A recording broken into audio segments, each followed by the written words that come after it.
Starting November 21st, the rules that govern how India works have officially changed. From your minimum wage to how your PF is calculated, from how quickly you get paid to whether a factory can shut down without government approval, almost every routine of employment is now under a new legal framework. These 4 labor codes don't just streamline laws. They reshape power equations between employers and workers, expand Social Security to millions who were never covered earlier, and attempt to make India a more competitive manufacturing hub. But these changes are also controversial, especially for trade unions. In this detailed breakdown, we explain each code one by one with examples, so you understand exactly what this shift means for your income today and for your financial security years from now. Stay with us till the end.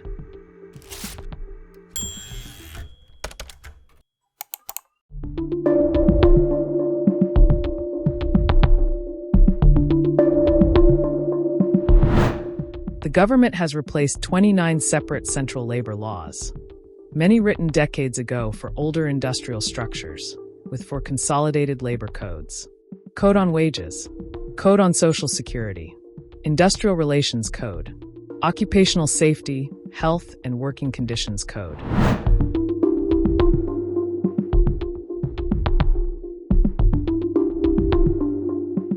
The aim is uniformity. Instead of different rules sector by sector, most workers now come under the same national definitions, whether in factories, offices, gig platforms, construction sites, or delivery apps. The government says this reduces red tape and promotes formalization.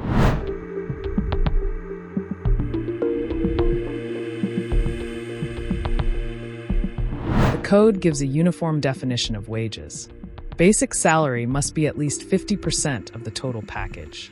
Many employees today have low basic pay and high allowances.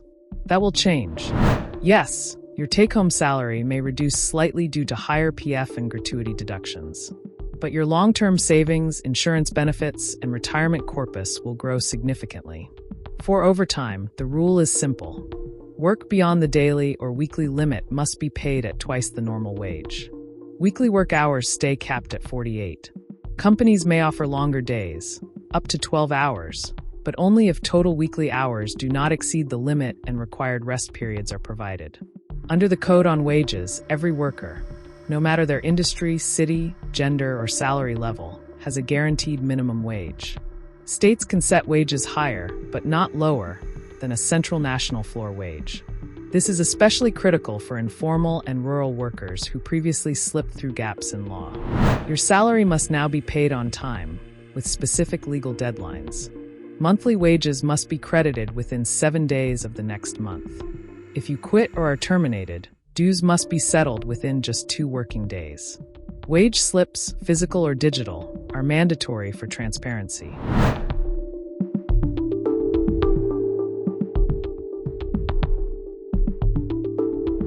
This is one of the most historic changes. Gig workers, drivers, delivery agents, freelancers working through apps, are now legally recognized as a category.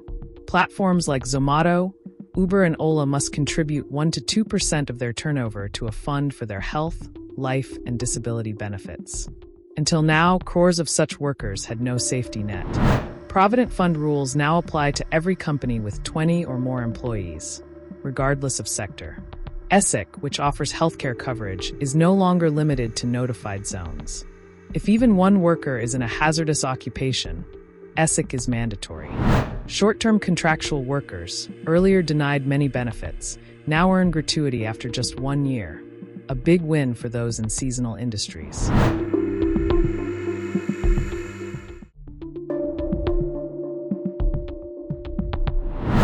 This is the most debated reform. Units with fewer than 300 workers can now lay off staff or shut operations without prior government permission. Supporters say this encourages companies to hire more, confident that they can adjust quickly during downturns. Critics say job security is weakened and fear more contractualization. Fixed-term employment is formally introduced. Companies can hire for short projects with full statutory benefits. However, unions argue this may reduce longer-term employment opportunities. Strikes now require 60 days notice, and mass casual leave by over half the workforce counts as a strike. The intention is to prevent sudden stoppages in crucial sectors. Workers say their negotiating power is being curbed. This code modernizes workplace safety. Factory licensing thresholds rise, reducing compliance burden for small units and encouraging micro-enterprises to register. Women can now legally work night shifts, provided employers ensure transport, security, and consent, opening new avenues in manufacturing and services. Every worker must receive an appointment letter, including those in unorganized sectors. This document is proof of employment and crucial for benefits and dispute resolution. Larger factories and construction sites must form safety committees and ensure annual health screenings, reducing long-term occupational risks.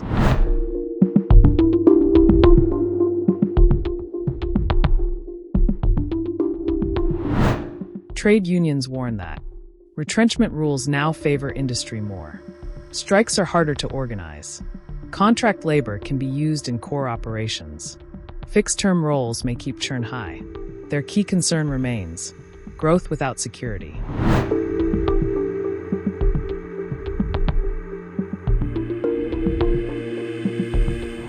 On the other side, industry groups say India needs these reforms to attract global supply chains, boost competitiveness, reduce lawsuits, and create more formal jobs in the long run. For employees, salary structures may change. Take-home may adjust, but retirement benefits and insurance improve. For gig workers and informal labor, social protection finally arrives. For businesses, global competitiveness could rise, but employment relationships must remain fair. How India balances faster growth with stronger worker welfare will define our economy for years to come. You are watching the Indian Express. Subscribe now for clear, factual journalism that explains the laws shaping your life and livelihood.